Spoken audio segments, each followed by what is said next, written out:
Em 30 de outubro de 1954, nascia Pedro Rodrigues Filho, em Santa Rita do Sapucaí, em Minas Gerais, que anos depois, na década de 70, viria a ser conhecido mundialmente como o maior serial killer da história do nosso Brasil.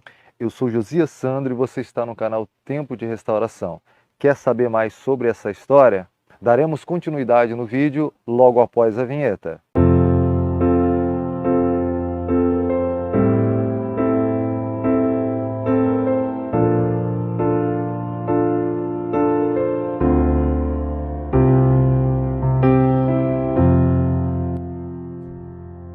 Quem é essa figura assustadora, franzino, porém muito perigoso, chamado de Pedro Rodrigues Filho, Não tô lembrado, não.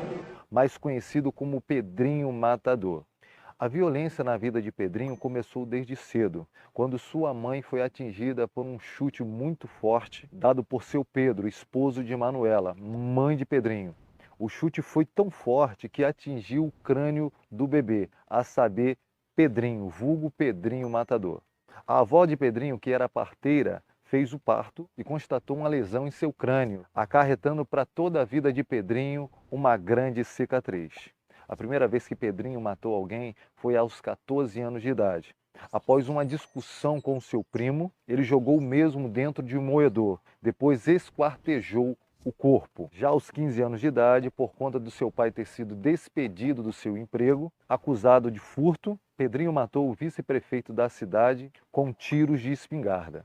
Aos 16 anos de idade, Pedrinho pediu ao seu tio, filho de sua avó Sebastiana, para que lhe fechasse o corpo com as seguintes entidades demoníacas: Tranca-Rua, Tatá Caveira e João Caveira. Isso se deu para que nenhum inimigo pudesse atingi-lo e viesse a matá-lo.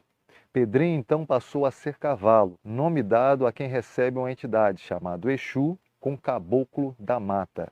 Pedrinho, para dar continuidade ao seu fechamento de corpo, todos os dias tomava sangue de boi, para que através desses rituais pudesse ficar imune à morte e livre de todo o mal. Desde já quero deixar bem claro aqui que Satanás ele veio somente para roubar, matar e destruir. Jesus, porém, veio para dar vida e vida em abundância. Toda vez que Pedrinho ia matar alguém, ele pedia para que o caboclo da mata atingisse o seu corpo, ou seja, incorporasse nele, para que ele viesse ter sucesso em sua matança e não viesse ser atingido. Pedrinho foi preso definidamente em 24 de maio de 1973, passando boa parte da sua vida na cadeia. E Pedrinho, quando estava sendo transferido para a cadeia, mesmo algemado junto com um companheiro, conseguiu matá-lo porque alegava ser o companheiro um estuprador. E Pedrinho nunca admitiu esse tipo de crime. O mais assustador de tudo é que Pedrinho estava algemado e também o seu companheiro. É o quê? Mas isso não o impediu de assassinar o seu colega de viagem. Pedrinho estava para ser solto em 2003, apesar de na época já ter sido condenado a 126 anos de prisão. Em 2003 estava para ser solto, por conta da lei penal no nosso Brasil, não admitir que presos fiquem mais do que 30 anos na cadeia. No entanto, por ser extremamente violento e muito perigoso, vindo assim a sua prisão ser prorrogada até 2007. Pedrinho, após ser solto, veio a ser preso novamente em 2011, por conta dos crimes de motim e cárcere privado. Pedrinho novamente foi solto em 2018, agora alegando-se arrependido e convertido ao cristianismo. Na época ele tinha 64 anos de idade e ao todo passou 42 anos na cadeia. Pedrinho teve uma vida muito obscura, não só se envolvendo com magia negra, mas também com tráfico de drogas, após conhecer a viúva de um líder do tráfico e passou então a viver uma vida regada pelas drogas.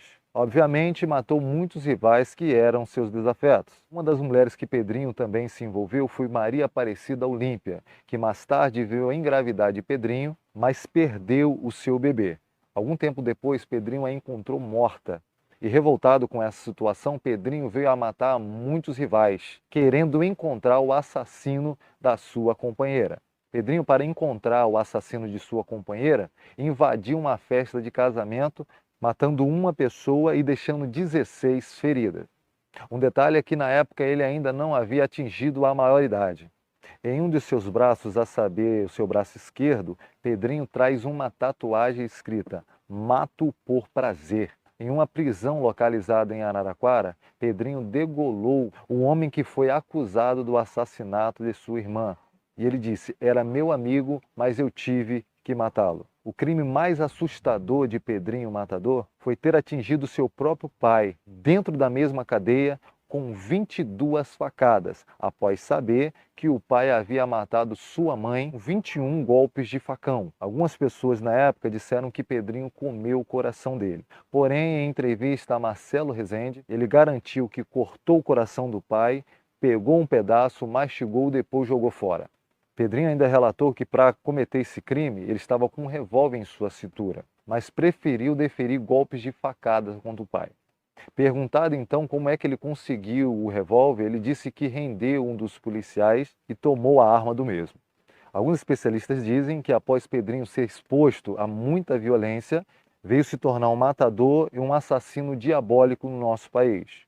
Hoje o Pedrinho Matador, ele é um youtuber e já participou de alguns podcasts, dando assim o seu testemunho de vida, assustando assim até os apresentadores dos canais de podcast. Pedrinho ainda relatou que por conta da sua avó ser benzedeira e a sua mãe ser cristã, isso causava uma enorme confusão não só em sua família, mas também em sua mente. Pedrinho relatou que sempre quando ia à igreja com a sua mãe, não conseguia entender aquilo que o pastor estava falando e sempre dormia nas pregações. Sua mãe dava-lhe um beliscão e dizia a ele: Pedro, como é que você pode dormir na casa de Deus? Isso é falta de respeito, menino. Tome jeito. Pedro fala isso com certo sarcasmo, obviamente. Pedrinho Matador é conhecido como o maior serial killer do nosso país. A justiça o condenou por 70 assassinatos, porém, ele mesmo afirma que foi mais de 100. Como eu disse alguns minutos atrás, Pedro afirma que se converteu ao cristianismo. E em um dos meus vídeos anteriores eu percebi que ele faz uma mistura e um sincretismo sobre religião.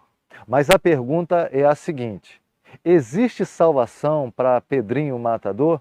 A Bíblia diz lá em João 3,16 que Deus amou o mundo de tal maneira que deu seu único filho, para que todo aquele que nele crê não pereça, mas tenha a vida eterna. Apesar da nossa carnalidade querer condená-lo por todos os crimes que ele cometeu, apesar de nós ficarmos revoltados por toda a violência que permeou a vida desse homem, e todos nós ficarmos com um pé atrás de tudo aquilo que ele diz, Jesus ele morreu por todos, inclusive por Pedro.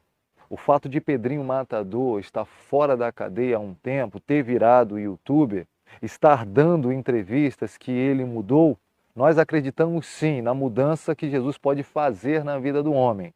Mas por conta de tudo que ele praticou, é normal nós ficarmos sempre com o pé atrás diante de tudo aquilo que ele fala. Porém, nós não podemos nos colocar na posição de juiz supremo, que é somente Deus, para condená-lo ao inferno. Gostaria que você comentasse aqui qual é a sua opinião sobre esse caso. Existe salvação para Pedrinho? Como eu disse, o fato de supostamente ele ter se convertido ao cristianismo não anula tudo aquilo que ele fez. Mas eu gostaria de saber de você, qual é a sua opinião sobre esse caso. Se você ainda não é inscrito, curta esse vídeo, compartilhe, ative o sininho para receber todas as nossas notificações. E lembre-se, Jesus ele veio salvar aquilo que estava perdido. E somente Deus pode nos julgar de todas as nossas ações. Que Deus abençoe em nome de Jesus a todos. Eu espero que você tenha entendido o objetivo desse vídeo. Fiquem todos com Deus.